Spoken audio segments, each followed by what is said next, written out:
하루의 경제 주식 마무리 경주마 오늘도 달려볼 시간입니다.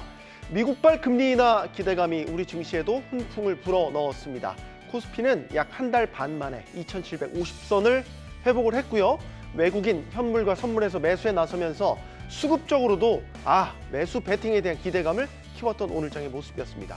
목요일 경주마의 기수를 통해서 오늘 시장의 맥을 짚어보도록 하겠습니다. 어서 나오십시오. 네, 안녕하십니까. 네, 반갑습니다. 네. 자, 지난주까지 어떻게 보면 관망세 속에서 지수가 참 지지부진한 흐름을 보였다가 오늘 뭐 기대만큼은 아니지만 그래도 빨간불을 켜면서 일정 부분 이상의 기대감을 키우게 충분한 날이었습니다. 함 차장님 오랜만에 나오셨는데 오늘장 어떻게 보셨는지요? 뭐 음봉이긴 하지만 네. 사실 오늘은 좋았어서 기대감이 컸는데 음봉이라서 조금 아쉽다라고 생각하실 수는 있겠지만 CPI 발표 전에 그리고 빨간 날 전에 월요일 화요일 날 우리가 마음 먹었었던 투심을 생각한다면 네. 다행이고 좋았던 날로 받아들여야 되지 않을까라는 생각이 듭니다. CPI가 예상보다 높으면 벼락 맞을 수도 있다라는 두려움을 갖고 실제로는 수요일을 맞이했다라고 한다면 네. 오늘은 우리가 기대했었던 원하던 데이터가 나왔고 지수가 원하는 만큼 올라가지는 않았지만 외국인 기관이 원하는 수급이 들어왔기 때문에 지금은 우리가 가장 불편할 수 있었던 매크로가 부러져서 새로운 그림을 전략을 짜야 되는 여기서 머리를 벅벅 긁어야 되는 상황에서는 조금 한시름 놓고 이제는 이제 종목과 섹터가 이렇게 순환이 되는 사이클 안에서 나의 타이밍을 기다리거나 네. 또는 투자를 좀 아이디어를 짜볼 수 있는 그런 분위기가 좋아졌다는 것을 전제로 오늘 하루를 받아들여야 되지 않을까 생각해 봅니다. 네. 그래도 그동안에 어떤 발목을 잡고 손목을 잡고 힘들게 했던 것들이 좀 걷어지는 그럼요. 오늘장의 네. 모습으로 해석을 해주셨고요. 이사님 어떻게 보셨습니까? 저는 뭐 CPI 지표 그것만 가지고 일단 만족을 했고요. 네. 뭐 오늘 증시는 아침에 세게 나오지만은 오후 되면서 좀 밀릴 가능성도 있다고 봤는데 생각했던 변수가 아니라 다른 변수에 의해서 좀 밀렸던 것 같아서 그게 좀 아쉽긴 한데 네. 일단 저는 뭐 기본적인 생각 자체가 그 연준이 지금 고용하고 물가를 동시에 잡기를 원한다는 얘기를 계속 말씀드리면서 저는 금리 인하 가능성을 계속해서 6월이나 7월 중에 있을 것 같다.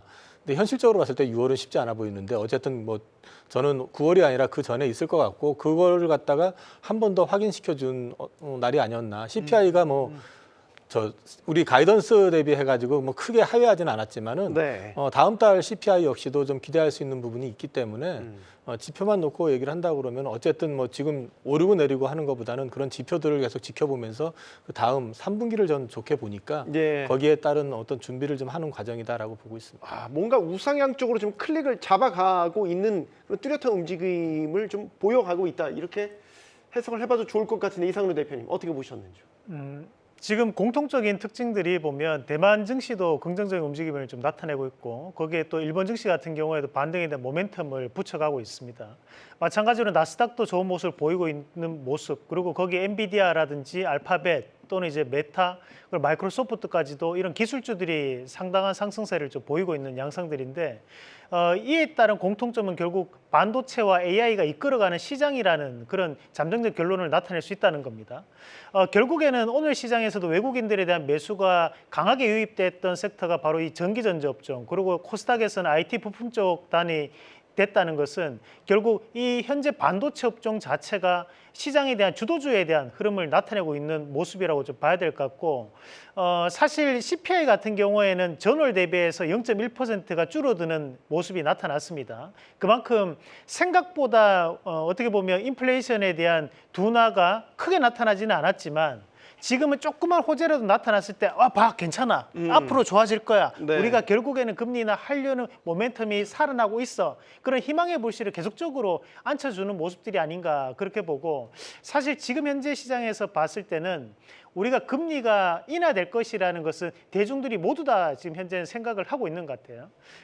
과거에도 보면 금리에 대한 예상을 어느 정도 하고 있었을 때는 막상 금리에 대한 부분 자체의 방향성을 나타냈을 때 실제 시장에 대한 미치는 영향은 상당히 제한적이었던 것을 감안했을 때 시장은 이미 금리 인하에 대한 부분이 계속적으로 반영되고 있는 과정이 아닌가. 오히려 지금 우리가 걱정해야 되는 것은 지금 당장에 대한 시장이 아니라 앞으로 실제로 금리 인하가 진행되었을 때 시장이 과연 계속적인 상승을 나타낼 수 있을 것인가에 대한 부분을 좀 더 걱정해보자. 지금은 좀 더 시장을 즐길 필요가 있다는 말씀을 좀 드리고 싶습니다. 네.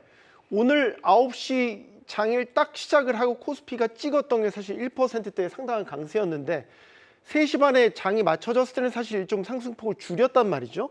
그 이유가 여러 가지가 있겠지만 시장에서 지금 나오고 있는 얘기는 금융투자소득세에 대한 부분이 오늘 정치권에서 다시 한번 언급이 됐어요. 그러니까 민주당의 정치계 의장이 내년에 금투세 예정대로 시행하는 게 원칙이다라는 입장을 내놓으면서 그게 좀 영향을 준 게 아닌가라는 해석이 나오고 있어서요. 이사님 어떻게 보십니까? 일단 해보지 않고 너무 겁먹는 거 아니냐 그런 얘기를 이제 하시면서 그런 말씀을 하셨는데 네. 이런 금융시장의 어떤 변화를 가져가는 거는 해보기 전에 좀 더 신중할 필요가 있고요.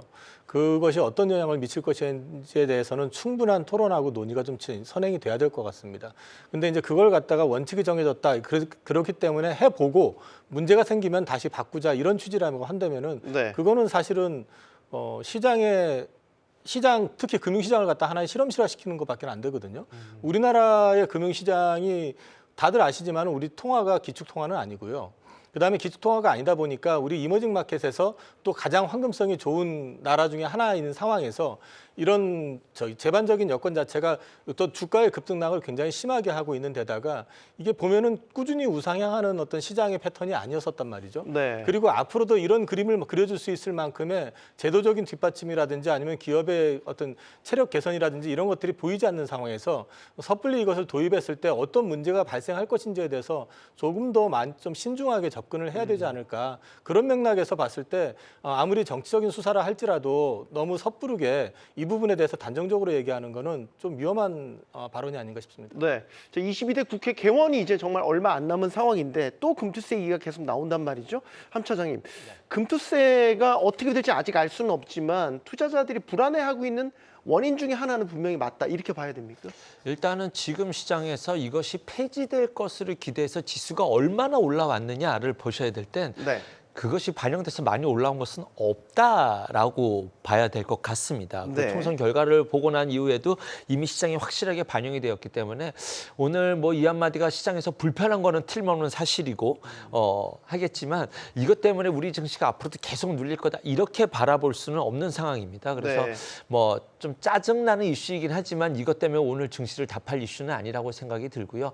한 가지 우리가 좀 투자자로서 좀 나를 세워야 되는 것은 예전부터 누누이 저는 이야기하고 있지만 정부에서 어떤 자산 시장의 리스크를 볼 때 부동산 쪽에서 어떠한 일이 발생했었을 땐 굉장히 발벗고 뛰어나섰지만 주식 시장에서 리스크가 발생했었을 땐 개인 투자 안전장치 뭐 아무것도 없거든요. 네. 그러한 것에서는 굉장히 한대시 해놓은 이후에 여기에 대해서 자기네들의 기준으로서의 이러한 것들 세금으로서 했던 규율로서의 기준 잣대로서는 엄격한 잣대를 부여하는 것은 조금 조심해야 될 필요도 있지 않을까. 그리고 투자자로서는 여기에 대해서 좀 명확한 발언을 해야 될 필요가 있다라는 생각은 좀 들어서 네. 이 업에서 오랫동안 있었던 사람으로서는 안타까운 것은 사실이라고 말씀드릴 수밖에 없겠네요. 그러니까 금투세가 만약에 오늘 지수 상승폭을 좀 제한하는 요인이었다면 앞으로도 이런 패턴이 또 반복되지 않을까라는 생각을 하게 돼서요. 이상도 대표님.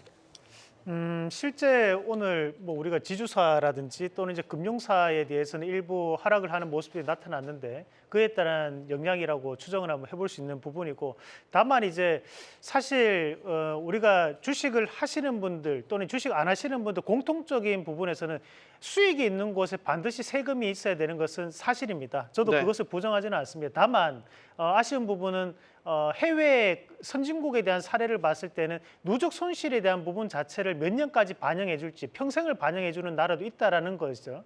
근데 이제 현행대로 시행이 된다면 과연 누적 손실에 대한 부분 자체를 한국 증시에 맞게끔 반영이 될 수 있냐라는 그런 형평성에 대한 문제도 저는 한번 되짚어 봐야 되는 문제라고 봅니다. 그래서 우리가 금투세 자체에 대한 폐지를 주장하는 것도 하나에 대한 주장이 될 수 있겠지만 그보다 현실적으로 누적 손실에 대한 부분 자체를 좀 더 명쾌하게 좀 더 슬기롭게 해결할 수 있는 부분이 있어야 되지 않겠냐. 앞서서 이 방송 들어오기 전에 앞에서 이제 함 차장님하고도 얘기를 좀 나눴었지만 네. 우리가 뭐 현재 제가 인용을 좀 한번 해보겠습니다. 앞서 네. 함 차장님이 얘기를 하셨던 건데 10,000원짜리에 대한 주식이 3년 뒤에 주가가 5,000원까지 빠졌다. 3년 뒤에 만약에 다시 한 번 더 만원이 된다면 2년 동안 5,000원이 되었을 때는 버텨서 손실이었기 때문에 세금을 안 내다가 그다음에 1년이 지나가지고 이 5,000원짜리가 10,000원이 되었을 때는 나의 주가는 10,000원에 그대로의 본전 가격대 왔지만 오히려 세금을 내야 되는 경우가 발생할 수 있거든요. 네. 왜냐하면 누적 손실에 대한 부분 자체가 짧게 적용됐을 때 예시입니다.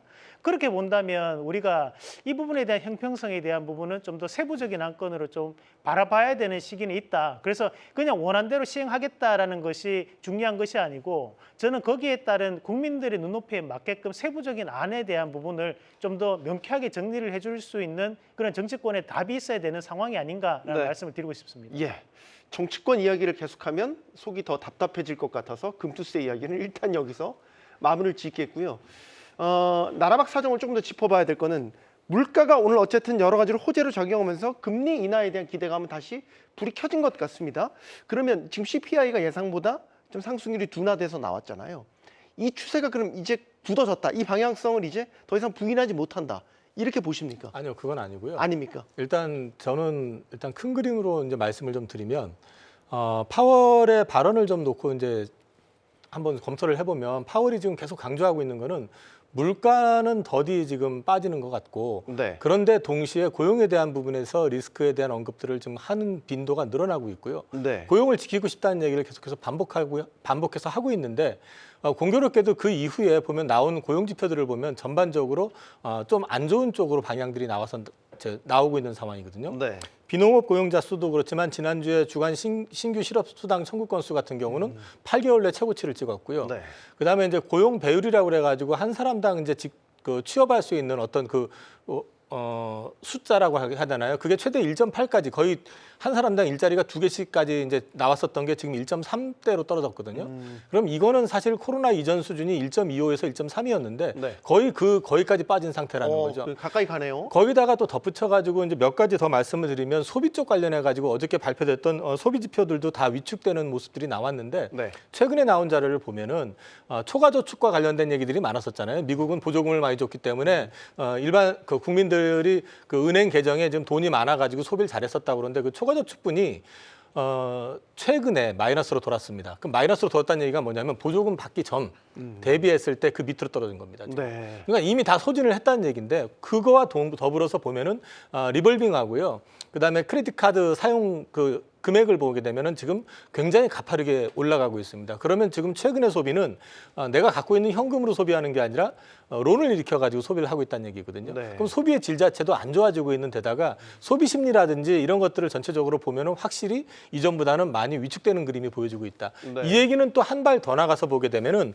산업의 어떤 성장이라든지 아니면은 이런 부분이 전반적으로 조금 하반기가 가면 갈수록 정체되면서 후퇴될 가능성이 있다라는 걸 보여주고 있기 때문에 네. 연준 입장에서 특히 이제 파월 입장에서는 하나의 명분을 지금 가질 수 있는 부분이 있다라고 좀 보고 있는 거고요. 그 다음에 또 옐런 같은 경우는 지금 이번 6월부터 바이백 프로그램 이제 실행한다고 밝혔잖아요. 네. 이것은 결국은 시장의 유동성을 공급하고 싶다라는 의지를 표현한 거고 왜 그러냐를 놓고 보면 결국 대선과 연관이 되는 거잖아요. 그러면 지금 사실 대선을 의식해서는 아닐지언정 그 파월의 입장에서는 전반적인 어떤 기조 자체는 파월의 입장에서는 이미 한번 인플레의 어떤 급한 상승에 대해서 실수를 했던 적이 있었기 때문에 예측을 잘못했던 것 때문에 지금 이 상황을 만들어 놓은 상황에서 경기가 만약에 급하게 꺾이는 상황이 나왔을 때는 낙인이 찍힐 수밖에 없을 겁니다. 역대급 네. 무능한 연준 의장으로서. 의장으로서 네. 그러다 보니까 이런 부분들이 같이 맞물려서 봤을 때는 결국에 가가지고는 파월 역시도 그 금리 인하를 갖다가 지금 카드를 꺼내고 싶어하는 마음이 더 강할 거라고 저는 보고 있습니다. 그래서 지금 CME 패드워치 데이터를 보면 9월 금리 인하 가능성이 올랐어요. 72%. 제가 아까까지 보고 온 거는 72% 수준까지 올랐더라고요. 시장에서 분명히 이제 시작한다. 그 시작점을 9월로 지금 보고 있는 네. 이런 상황인 것 같습니다.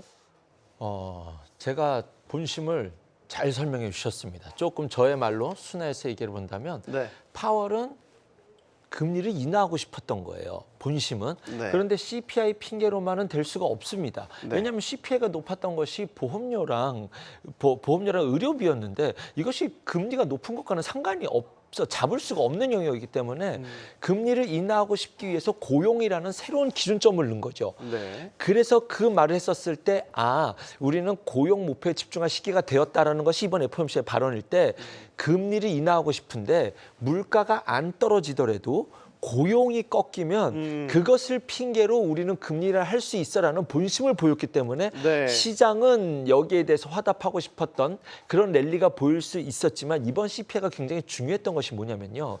저는 만약에 이대로 간다면 네. 진짜로 파월의 말대로 고용이 꺾여서 금리를 인하하는 시그널이 생각보다 빨리 떨어지면 그 금리 인하 전후로 시장이 한번 쇼크를 맞을 수도 있겠다라는 준비를 조심성 있는 준비를 해야 되지 않을까라는 생각이 기본 베이스였습니다. 나쁜 쪽으로 쇼크를 말씀하시는 그렇습니다. 거죠? 왜 그러냐면 말대로 CPI는 안 떨어지는데 고용이 꺾여서 금리 인하를 하게 되는 상황은 시장 월가에서는 이렇게 해석할 수 있죠. 뭐야?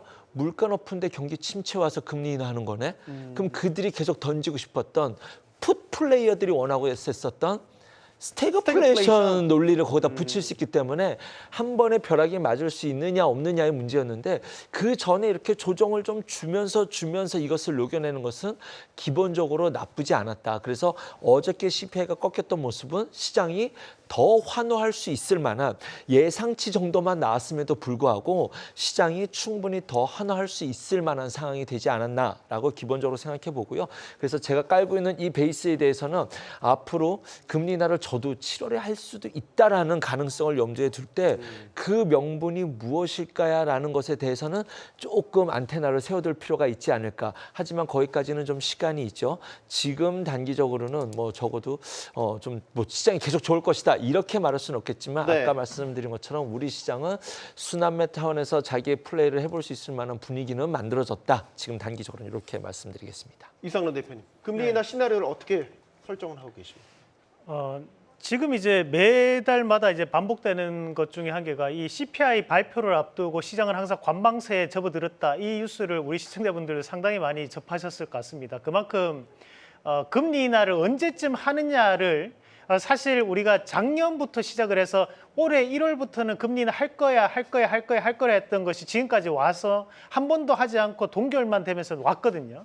그럼에도 불구하고 아직도 6월 달에 할 거야 하다가 6월 달 좀 힘드니까 7월 달에 할 거야. 7월 달에 또 힘드니까 그래도 9월 달에 하겠지. 그리고 9월 달에 73%가 올라왔어. 그런 뉴스들이 현재 메인을 장식하고 있습니다. 심지어 모건 스탠리는 9월 달, 11월 달, 12월 달 이렇게 해서 3번 할 수 있으니까 우리가 준비를 하면 좋겠다라는 발표를 했는데 여기에서 봐야 되는 것은 결국에는 우리에게 지금 계속적으로 얘기하고 있는 것은 희망 고문에 대한 얘기를 저는 하고 있다고 봐요. 금리 인하는 반드시 한다. 다만 언제 할지는 확실하게 모르겠지만 우리는 금리 인하 할 거니까 너희는 거기에 따른 주식을 매수를 하고 증시를 긍정적으로 보고 있으면 돼라는 얘기를 저는 하고 있다고 보고 오히려 이럴 때는 저는 이제 금리 인하에 대한 부분을 시작을 할 때 정말 그것이 기정사실화 되었을 때가 가장 위험한 타이밍이 될 수 있는 구간이 아닌가라고 봅니다.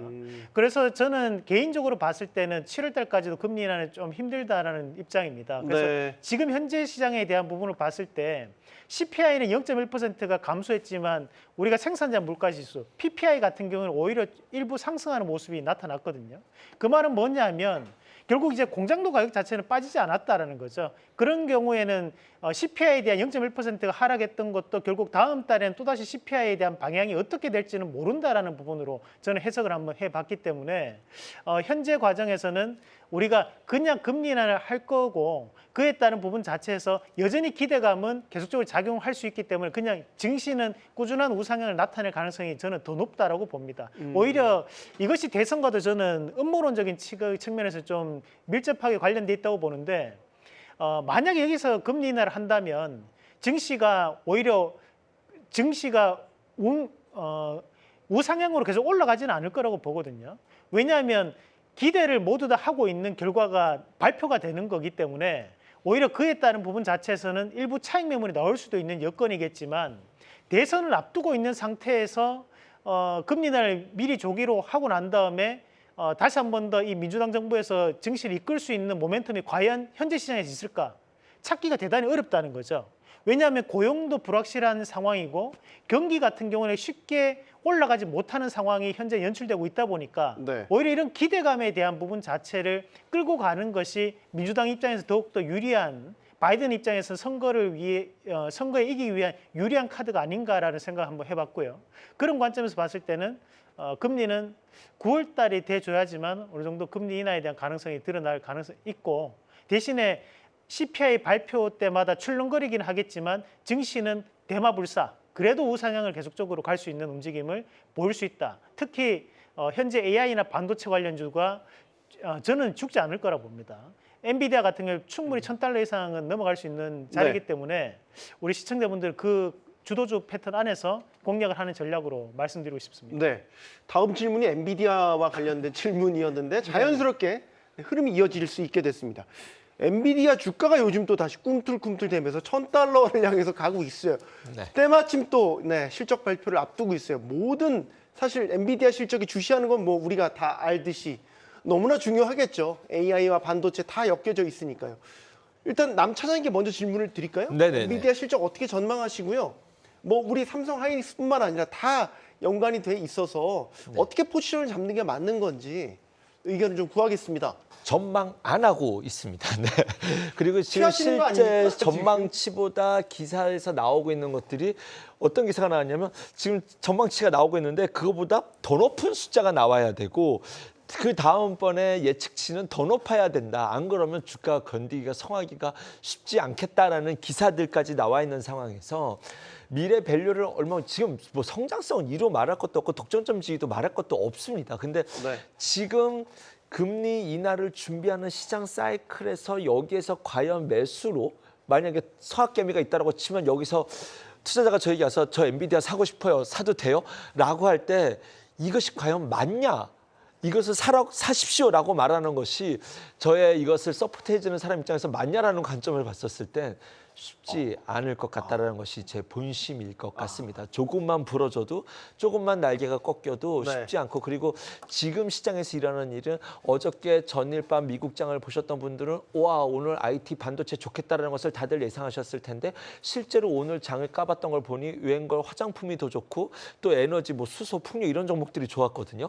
그런 관점에서 봤었을 때 시장은 지금 덜 올랐던 종목들에서 해법을 찾고 싶었기 때문에 반도체가 좋다라는 것은 맞는 말이지만 실질적으로 나에게 필요한 말이 반도체가 좋다라는 말이 필요한 말인지 아직 안 오른 종목군에서 새로운 아이디어가 필요합니다라는 것이 우리에게 필요한 말인지를 했었을 때 저는 맞지만 유용한 말은 덜 오른 섹터군에서 어떠한 투자 아이디어를 찾는 것이 필요한 말이 될 수 있다고 생각을 하고 있습니다.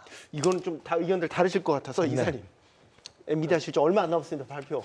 사실 어떻게 나오든지 간에 저는 주가는 뭐 서프라이즈하게 시장 기대 이상으로 나오지 않는 이상. 근데 또 기대라는 것도 이미 또 기사 언론을 통해 가지고 얼마 이상 나오면 좋아진다 하면 그것도 사실 또 반영이 되는 거거든요. 네.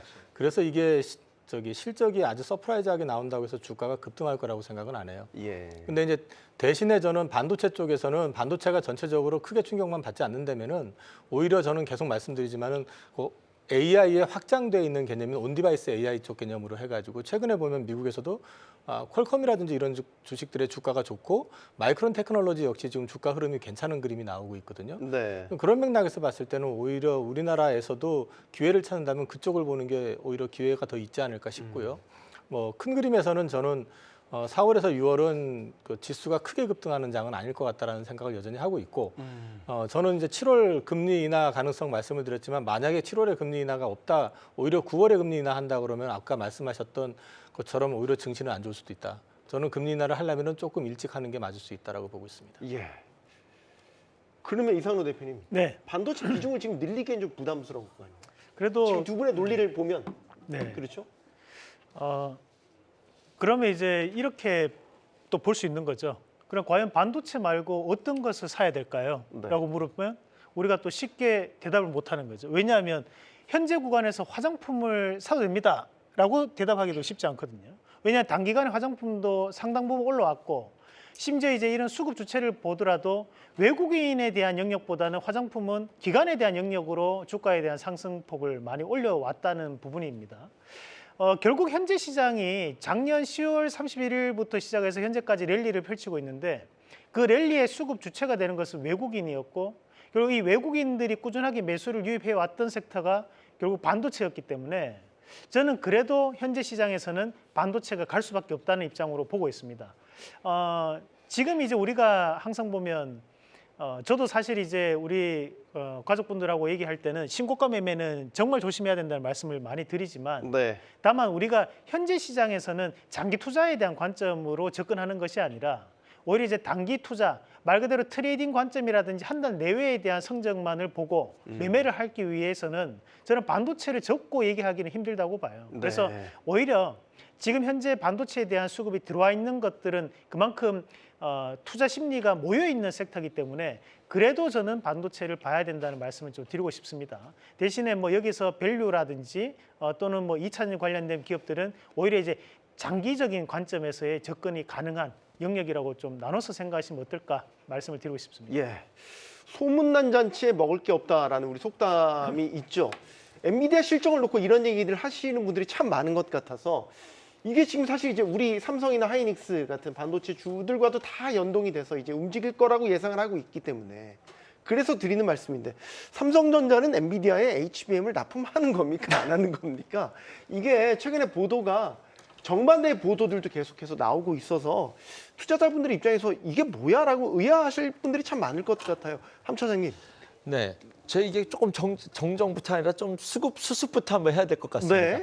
저는 지금 반도체를 사지 말라고 했던 것이 아니라 예. 엔비디아 향으로 돼 있었던 많이 올라간 고공권에 있는 종목을 조심하고 네. 아직 안 오른 반도체에는 여전히 저는 기회가 있다라는 것을 전제로 삼성전자 이야기를 해보도록 하겠습니다. 네. 잘 들으셨죠? 네. 아직 안 오른 반도체 많거든요, 지금. 그런데 일단은 삼성전자가 이제 앞으로 가기 위해서는 이제 첫 번째는 HBM3를 엔비디아에 납품할 수 있느냐, 그 다음에 TSMC의 코어스를 들어갈 수 있느냐, 마지막으로는 3나노 공정에서 TSMC랑 견줄 수 있는 경쟁력을 가져갈 수 있느냐, 이 세 가지.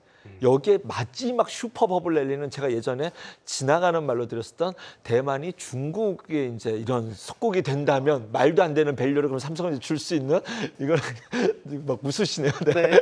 근데 어쨌든 이거 됐었을 때 아직 하나도 현실화된 것이 없지 않습니까? 예. 그렇기 때문에 사면 안 된다? 만약에 여기서 하나라도 성사가 된다면 삼성전자는 이 가격에 없다라는 거예요. 삼성전자가 지금 가격에 있는 것은 메모리 반도체 사이클, 랜드 사이클이 와가지고 이 정도까지 올라온 것은 충분히 납득이 되는 상황이고 지금 삼성전자는 이 세 가지의 관문을 통과해야 된다라는 숙제지만 다른 말로 번역하면 이 세 가지의 성장 키워드에 기회가 있다라고 봐야 되거든요. 자, 그러면 삼성전자가 되냐 마냐 저는 거꾸로 엔비디아 입장에서 볼게요. 엔비디아가 TSMC와 SK하이닉스 삼각 동맹으로 탄탄하게 끌고 가는 것이 엔비디아가 유리할까요? 아니면 갑의 위치에서 삼성전자가 하이닉스와 TSMC를 견줄 수 있는 경쟁자로 들어오는 것이 엔비디아에 유리할까요? 지금은 후자 아닙니까? 그렇죠. 들어오는 게 유리하겠죠. 미국 입장에서는 그 자리에 마이크론이 치고 가는 게 당연히 기분이 좋을 일이겠고요. 그래서 저는 지금 엔비디아 입장에서도 그리고 다른 완성체 없던 삼성전자에게 수주를 줄 수 있는 입장에서도 삼성전자에게 기회를 열어주는 방향으로서 가는 것이 더 그들에게도 유리한 조건이라고 보여지기 때문에 이제 삼성전자가 이제 밤 새워서 엔비디아 쫓아다니고 해야겠죠. 네. 앞으로 갈 길이 확정됐다 이렇게 말씀드릴 수는 없겠지만 저의 바람인지 전망인지는 모르겠습니다. 메모리 가격으로만 보다 하더라도 지금 이 자리가 삼성전자가 비싸 보이진 않습니다. 네. 하지만 세 가지의 관문이라는 것은 저는 앞으로 성장 밸류를 부여할 수 있는 기회로 해석하고 싶습니다. 네. 이사님. 뭔가 세 가지 조건 중에 하나만 딱 손에 잡으면 그런데 삼성전자 주가는 지금 그 NCF 필름 그 수입액이 지금 4월에 역대급으로 늘어났고요. 네. 그다음에 삼성전자 그 다른 기사를 보게 되면은 삼성전자 캐파 역시 풀캐파로 돌아가고 있다고 얘기를 하고 있습니다. 이 얘기는 뭐 엔비디아 관련해 가지고 노이즈가 있기는 하지만 앞서 이제 함 차장님 뭐 얘기했던 것처럼 엔비디아 입장에서도 그렇지만은 엔비디아가 사실은 이제 가불관계로 놓고 얘기하면은 과거에 삼성전자한테 물건을 많이 이제 받을 때 네. 그때하고 지금 또 상황이 다르잖아요. 그래서 완전히 지금 역전된 상황에서 삼성전자를 가지고 최대한 이런 표현하기는 좀 이상하지만 쥐고 흔들어야지 자기한테 유리한 조건을 받아낼 수 있고 네. 그걸 통해 가지고 하이닉스를 또 어떻게 보면은 길들일 수 있는 그런 또 하나의 카드가 될 수 있기 때문에 네. 저는 궁극적으로 HBM 관련해 가지고 삼성전자가 엔비디아는 들어갈 거라고 보거든요. 네. 그리고 제 주변에서 그쪽과 관련해 가지고 근무하시는 분들 중에 네. 계속해 가지고 삼성전자에 대해서 안 좋게만 얘기하셨던 분들 계시는데 네. 최근에 이거에 대해서는 조금 상황이 좀 다른 얘기를 하더라고요. 그래서 그쪽에 조금 간- 긍정적으로 긍정적인 쪽으로 조금씩 이동. 이동하는 얘기- 어떤 느낌도 좀 있는 것 같고 네. 그다음에 이게 된다고 그러면 삼성전자는 이거 여부하고 상관없이 올해 지금 연간 영업이익 전망치가 40조입니다. 여기에 더해 가지고 HBM이 여기서 제대로 이제 납품이 돼 가지고 플러스가 되기 시작하면 그 폭은 더 올라갈 거고요.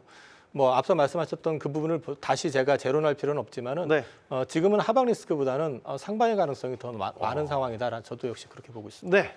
항상 질문 순서가 이상로 대표님 마지막 여쭤봐가지고 조금 네. 대답하기가 좀 까다로우실 것 같기는 한데 지금의 삼성전자 주가를 어떻게 해석을 해야 될까? 네, 뭐 근데 지금 현재 삼성전자에 대한 주가만을 놓고 보면 저는 충분히 뭐 접근할 수 있는 가격대, 뭐 8만 원 밑으로에 대한 가격은 긍정적인 가격이라고 봅니다. 다만 이 부분에 대한 것과 우리가 HBM에 대해서 납품이 이루어질 것이냐는 거는 또 저는 별개로 봐야 된다 보거든요. 네. 오늘 시장에서 삼성전자에 대한 부분과 관련돼 있던 것이 HBM뿐만이 아니라 사실 폴더블 관련된 이슈도 있었기 때문에 폴더블 관련주도 같이 움직이는 모습들이 나타났던 거고 네. 다만 이제 현재 제가 지금부터 제 개인적인 의견입니다. 네. 현재 SK하이닉스가 이 HBM을 적용하고 있는 방식은 MRMUF 방식입니다. 네. 그 말은 우리가 이제 실리콘 전극을 운영을 해서 모두 다 적층하고 난 다음에 마지막에 이제 한번 열을 붙여가지고 이 적층을 완성시키는 방식을 쓴다면 삼성은 지금 쓰고 있는 것이 이제 NCF 방식이라고 해서 한 층 쓰고 그 위에 필름을 입히고 또다시 열을 가하고 또다시 한 층 쓰고 필름을 입히고 열을 가하는, 그러니까 열을 여러 번 가하다 보니까 수율이 떨어지는 거거든요. 그러면 이제 우리가 최종적인 결과물은 삼성에서 현재 쓰고 있는 NCF 방식이 마이크론 테크놀을 쓰고 있는 방식입니다. 그렇다 네. 보니까 얇게 나올 수는 있어요.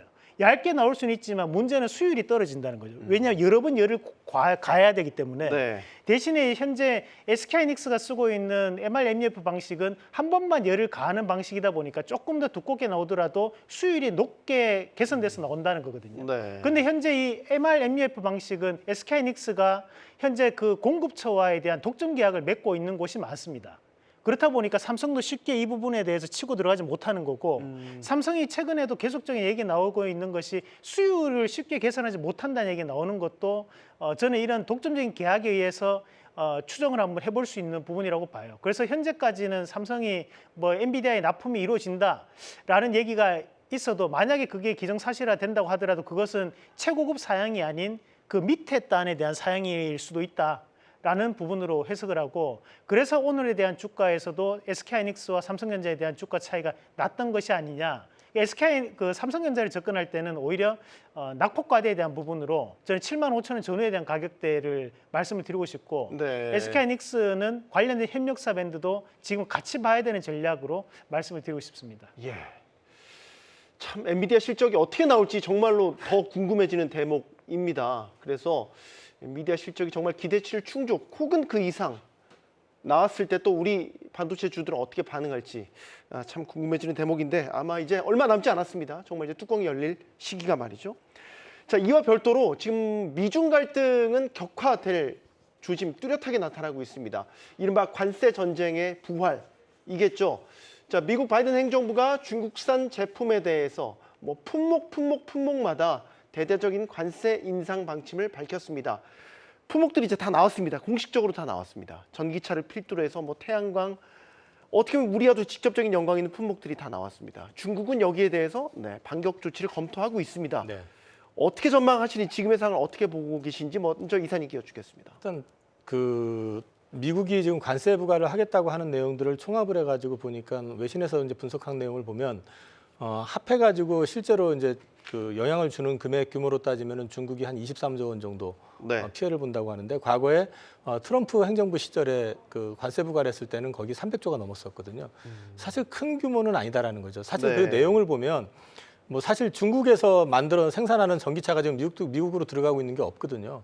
근데 미리 선제적으로 좀 100% 관세를 부과한 것처럼 네. 다분히 좀 선거를 의식해가지고 그 약간은 좀 부풀렸다는 느낌? 뭐 물론 미래를 준비한다는 측면도 있겠지만 네. 그런 느낌이 좀 더 강하고요.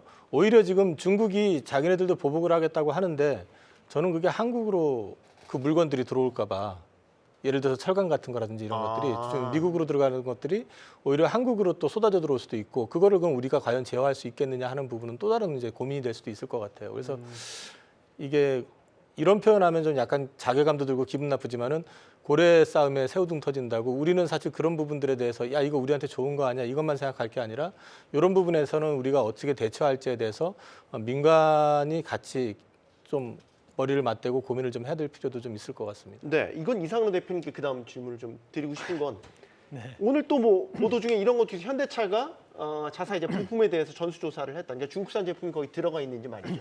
그러니까 기업들도 지금 우리 기업들 준비를 하고 있는 그런 움직임을 보이고 있어서요. 그래서 그 기사에 이어서 나오는 것이 표면적으로는 지금 이 신중한 모드를 보이고 있지만 속내는 웃고 있다. 뭐 이런 얘기도 있더라고요. 그래요? 근데 사실 마냥 웃을 수만 있는 것은 저는 아니라고 보고요. 특히 이제 일단은 이제 중국 대립이 언제까지 지속될 것인가. 현재 상황을 봤을 때는 바이든도 그렇고 트럼프도 그렇고 대선 전까지는 계속 이런 중국 대립이 이루어질 것 같습니다. 네. 그럼 거기에서 우리가 내부적으로 좀 본다면 앞서서 2023년도에 제네시스 전기차 모델이 미국 내에서 이런 뭐랄까 이제 그 혜택을 받지 못했던 가장 큰 이유가 배터리는 중국에 생산되는 배터리를 썼기 때문에 이것이 전기차에 대한 혜택을 받지 못했었거든요. 보조금 대상에서 네, 제외됐다는 맞습니다. 얘기죠. 보조금 네. 대상에 제외됐었는데 그렇다 보니까 현대차는 더욱더 예민하게 전수조사를 현재 들어간다라고 좀 봐야 될 것 같고 왜냐하면 이것이 조그만 꼬투리로 잡히게 된다면 중국 거를 썼기 때문에 너희는 안 된다는 얘기가 뭐 일방적인 통보로도 나올 수 있는 상황들이라고 봐야 되는 거죠. 네. 그렇다 보니까 더욱더 예민하게 이 자동차 업종에 대한 움직임이 나온다고 봅니다. 다만 이제 우리가 현재 알고 있다시피 아직까지는 중국 대리기를 하고 있지만 유일하게 아직 안 오르는 섹터가 철강 쪽입니다. 그것은 이제 우리가 알고 있는 것 말고도 또 다른 이슈가 있을 수 있다라는 것도 저는 있다고 보거든요. 그래서 지금 이제 우리가 마냥 뭐 중국 대리기에 대한 부분이 국내에 긍정적으로 작용할 것은 아니라고 보고 업종별로 뭔가에 대한 차이점이 드러나지 않을까. 오늘 시장에서 본다면 오히려 풍력이나 태양광 쪽에 대한 종목군들이 움직이는 모습이 상승하는 움직임이 나타났었는데 네. 여기에 따른 부분은 긍정일 수 있어도 우리가 뭐 철강은 다들 중국에 대한 부분에서 반사적인 이익을 볼 거라고 하지만 아직 주가가 움직이잖아요.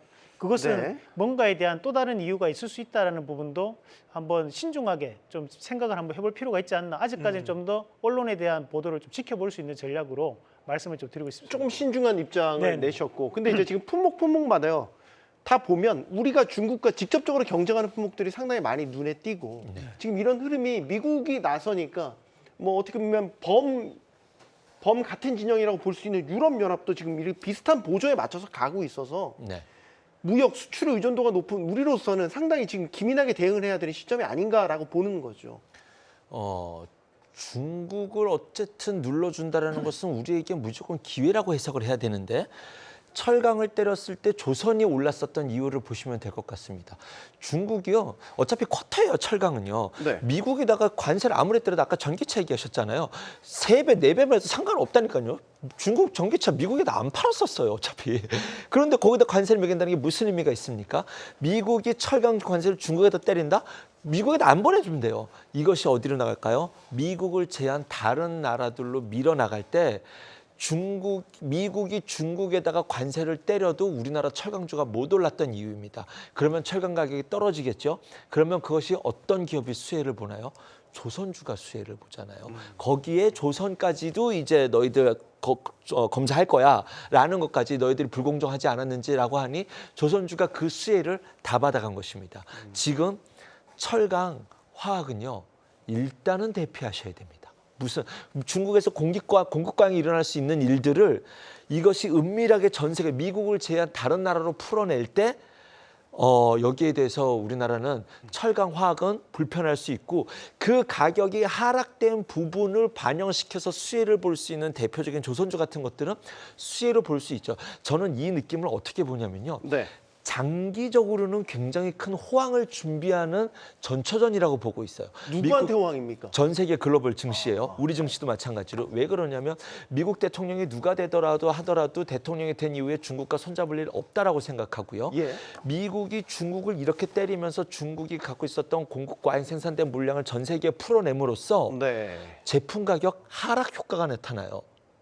우리나라, 일본에서, 중국에서 제품 사오는 것들 때문에 우리나라 소비재 가격이 다운되는 효과가 나타나고 있지 않습니까? 네. 그것 때문에 전 세계가 물가가 안정을 찾아가는 효과가 난다면 전 세계가 지금 어떤 방향을 향해 가냐면 미국은 금리를 인하하는 방향으로 가게 되고 물가는 중국발에서 쏟아진 공급 과잉의 출발된 원자재들이 미국을 제외한 다른 나라들로 흡수되면서 물가가 안정화되어가는 방향으로 맞춰져 간다면 증시 버블, 증시 호황이 어디서 나오냐면 저물가 저금리에서 증시가 버블이 터지지 않습니까? 네. 지금 당장 그 얘기를 하는 것은 아니지만 장기 호황 증시가 좀 긍정적인 뷰로 바라볼 수 있는 건 저물가 저금리를 향해서 시장이 가고 있다. 언젠가 이것이 만들어졌을 땐 증시의 버블이 터져 나올 수 있으니 장기적으로 자녀들에게 어떤 포트를 짜주시는 분들이라면 네. 저는 지금부터 이것을 시장 두려워 망했어 끝났어 이런 걱정을 하시기보단 시장의 기본적인 사이클이 지금은 요것을 빗댄 최근에 기사가 잘 나온 게 있습니다. 2차 세계대전 끝나고 지금과 비슷하고 거의 흡사하다라고 봐요. 다음번에 기회가 되면 그 리포트는 제가 한번 요약해서 가져오도록 하겠습니다. 네. 어떤 리포트인지 상당히 궁금한데 그러면 장기 호황에 대한 초입부로 우리가 네, 이게 그렇습니다. 이제 미중 무역 전쟁, 관세 전쟁으로 인해서 촉발되고 나타나게 될 네. 전반적인 영향을 그래서 주신 일단은 거고. 철강 화학은 조심하자. 일단 철강 요거는 화학은 조심하자. 네네. 자, 투자 아이디어 관점에서 이제 두 분께도 여쭤보고 싶어서 그럼 이런 상황이 이제 흘러간다. 대선이 가까워져 간다. 우리는 어떤 관점에서 투자 아이디어를 여기서 찾아야 되겠습니까? 저는 개인적으로는 앞서 말씀드린 것처럼 이제 3분기가 되게 좋을 거라고 개인적으로는 생각을 하거든요. 네. 개인적으로 좋을 건데 그 가운데서 결국은 지금 새로운 어떤 섹터보다는 기존에 관련돼 있는 뭐 반도체라든지 그다음에 조선이라든지 방산이라든지 이런 섹터들이 계속해서 좋아질 거라고 보고 있고요. 네. 지금 아주 장기적인 측면에서 그게 그 글로벌 증시에 호황을 가져올 수 있다라고 방금 함 차장께서 말씀하셨는데 저는 그 부분에 대해서는 조금 생각은 달라요. 근데 이제 어떤 측면에서는 그 중국이 뿌려대는 그 물건에 의해 가지고 가격이 인하되는 효과가 있을 수 있지만은 그 부분을 갖다가 과거에 우리나라가 고스란히 안아 가지고 우리나라 주력 산업들이 다 어려움을 겪었었거든요. 근데 지금 사실 자동차, 전기차 관련돼서라든지 2차 전지 관련해 가지고 중국 제품에 대해서 규제를 미국이나 유럽이 가하는 이유는 자기네들이 맞닥뜨린 현실이기 때문에 그렇습니다. 그 이전에 화학이나 철강이나 아니면 LCD 같은 것들은 유럽이나 그 미국에서 직접 생산하는 기업들이 거의 없었어요. 네. 그러니까 거기는 싸게 받으면 그만이라는 생각을 갖고 있었기 때문에 방관을 했었던 거고 중국이 진입을 하면서 그거를 이제 저가에 공급을 하니까 저물가를 갖다 만들어줬던 거고 그 대신에 우리가 그 고통을 고스란히 떠안았었던 거거든요. 근데 지금은 전기차를 그렇게 이제 그 유럽하고 미국에서 틀어막는 이유는 자기네들도 지금 육성하고 있는 산업이기 때문에 그런 거거든요. 그런 맥락에서 봤을 때는 이게 장기적으로 봤을 때 그 화학 쪽 섹터 역시 마찬가지로 지금 최근에 증설을 하고 있는 게 중국만 하고 있는 게 아니라 중동 쪽도 그렇고 이 증설하고 있는 부분들이 꽤 많아요. 우리는 또 이제 구조조정에 들어가고 있는 상황이고 네. 이런 것들을 종합적으로 놓고 봤을 때는 사실 그 먼 미래에 대한 얘기보다는 당장의 대선 전까지만 놓고 이제 일단 보는 게 현실적일 것 같고 그걸 봤을 때는 지금 기존의 주도주 섹터를 계속적으로 관심을 갖고 보시는 게 어떨까 싶습니다. 이상훈 대표님. 네. 지금 이게 끝이 아니거든요. 진화 러몬드 상무부 장관이 가을쯤인가요? 커넥티드 카에 대해서도 방침 밝힌다고 했고 네. 바이오 이야기도 나오고 있고 전망으로 확산되는 분위기는 분명히 맞아요. 이런 시기에서 우리한테 투자 아이디어를 얻는다면 그러니까 이게 사실 미국이 얘기하는 것처럼 확실하게 중국을 끊어낼 수 있느냐. 사실 미국도 중국 제품을 가장 많이 쓰는 나라 중에 한 군데가 또 미국입니다. 메이드 인 차이나 제품을 가장 많이 쓰는 나라인데 다만 이제 현재까지에 대한 상황들을 모두 다 추정해서 보면 사실 저는 가장 그래도 한 가지 업종만을 뽑는다면 저는 자동차를 봐야 된다라고 봐요. 네. 앞서서 우리 함 차장님도 얘기를 하셨지만 현재 자동차 분야 같은 경우에는 중국에 대한 전기차 시장이 아무리 확대가 되더라도 미국의 중국 전기차에 대한 부분에 점유율이 올라가지 않습니다. 중국에 대한 점유율이 올라가는 곳은 유럽과 중국 본토일 뿐입니다. 그래서 우리가 중국 시장에서 생산되는 전기차가 아무리 많아지더라도 글로벌 전기차 시장은 커지고 있지만 미국의 그 영향을 받지 않는다는 거죠. 그런데 지금 현재 전기차 시장에 대한 개화에 대한 부분이 이루어지고 있는 곳이 미국이거든요. 그럼 이 미국에 대한 전기차 시장이나 자동차 시장이 커졌을 때 거기에 대한 베네핏을 가장 많이 가져갈 수 있는 나라가 어디겠느냐를 저는 좀 더 집중할 필요가 있다고 봐요. 그러면 네. 결국 중국이 빼고 누구나 다 가능해. 그러면 그 누구나 다 가능해라고 했을 때 글로벌적인 부분의 점유율을 많이 차지하고 있는 나라가 결국 일본과 우리나라밖에 없습니다. 그런데 예. 거기 일본은 하이브리드에 멈춰 있는 부분들이 높고 네. 대신에 한국 같은 경우에는 전기차 시장에 대해서 상당한 사활을 걸면서 그에 따른 발전을 계속적으로 해오는 상황이 지금 연출되고 있다는 거죠. 네. 그럼 결국에는 미국이 현재 중국 대기를 계속적으로 해나간다면 최종 승자가 될 수 있는 분야는 저는 전기차 및 자동차 업종이 될 가능성이 높다라고 보고 이런 종목군들을 좀 더 눈여겨봐야 되는 전략이 아닌가라는 말씀을 좀 드리고 싶습니다. 그런데 이제 우리가 이런 전기차 시장을 볼 때 자동차라고 하면 아직까지는 성장주보다는 이제 가치주적인 성격으로 많이들 보시는 분들이 계신 것 같아요. 그래서 네. 그런 시각 자체를 전기차에 대한 성장에 대한 섹터로 한번 바꿔보는 전략. 그리고 우리 MC님 말씀하시는 것처럼 우리가 커넥티드 카 같은 경우에도 전기차 시장으로 가면서 자연스럽게 따라가는 것이 이런 커넥티드 카 또는 자율주행 관련된 부분들이었기 때문에 이 부분에 대해서도 미국은 상당히 민감하게 반응하고 있다는 거죠. 중국의 전기차가 과연 미국 본토에 다녔을 때 우리에 대한 정보들은 모두 다 중국 쪽으로 넘어갈 수밖에 없어. 이 생각을 지금 가지고 있다 보니까 더욱더 엄격한 규제를 하고 있다고 보거든요. 네. 그래서 저는 이런 자동차 및 전기차 관련된 고사양 관련된 섹터군들을 좀 더 눈여겨보시는 전략으로 말씀을 드리고 싶습니다. 네. 시간이 얼마 안 남았어요. 이사님께만 짧게 여쭤보고 바이오 관련주와 관련해서 미국 임상종약회를 앞두고 있잖아요. 어떻게 보면 또 하나의 빅 이벤트를 앞두고 있는 상황에서 바이오주가 최근 들어서 뭐 그렇게 힘을 받지는 못하고 있어요. 원인을 어떻게 진단을 하시고 좀 주목해 보고 계신 이슈가 있다면 어떤 게 있을까요? 지금 일단 원인이라고 하면은 뭐 이건 좀 논리적이진 않는데 그 계절성 측면도 있어요. 그러니까 네. 5월, 6월은 통상적으로 바이오가 좀 약했었고요. 다시 이제 7월부터 시작해가지고 하반기에 다시 이제 강화되는 그런 특성이 있었고, 이거는 물론 이제 각종 학회라든지 이런 것 이전에 올랐다가 학회 시작하기 직전에 빠지는 이런 그림들이 이제 계속 연출이 되다 보니까 그런 것 같고요. 아스코 같은 경우는 이제 사실 그 기존의 AACR이라든지 에스모 관련 하고 비교해 봤을 때는 이 임상 단계도 높고 그다음에 네. 거기서 이제 많은 협의들이 있기 때문에 라이센스 가능성이 분명히 딴 데보다는 높습니다.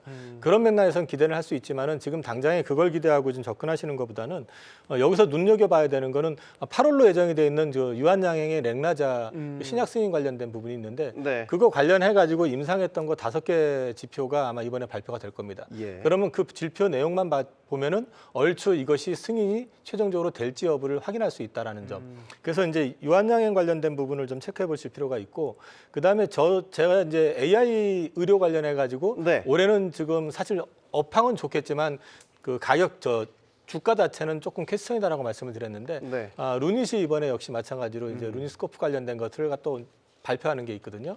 근데 이제 AI 쪽이 지금 계속해서 좋아지는 구조에서 작년에 워낙에 많이 올랐다가 이제 빠진 거잖아요. 네. 근데 여기서부터 전체적으로 이제 루닛이든 뷰너가 됐든 뭐 JLK가 됐든 이런 회사들이 자기네들이 그동안 얘기했었던 부분을 얼마만큼 맞춰가느냐 이런 것들도 주목해서 보실 필요가 있을 것 같고, 임상 관련해서 지표 발표하는 회사 리가켄 바이오라든지 몇몇 ABL 바이오라든지 몇몇 회사들 그 추이는 좀 지켜보실만 할 것 같습니다. 알겠습니다. 시장이 기대한 금리 인하에 대한 불신은 다시 켜진 것 같습니다. 불확실성은 거쳐가고 방향성에 대한 증거들이 나오기 시작한 것 같습니다. 우리가 결정할 시기가 무언가 다가오고 있다는 뜻이죠. 그러나 서두를 필요는 없어 보입니다. 우리가 투자를 하는 거지 도박을 하는 건 아니기 때문이죠.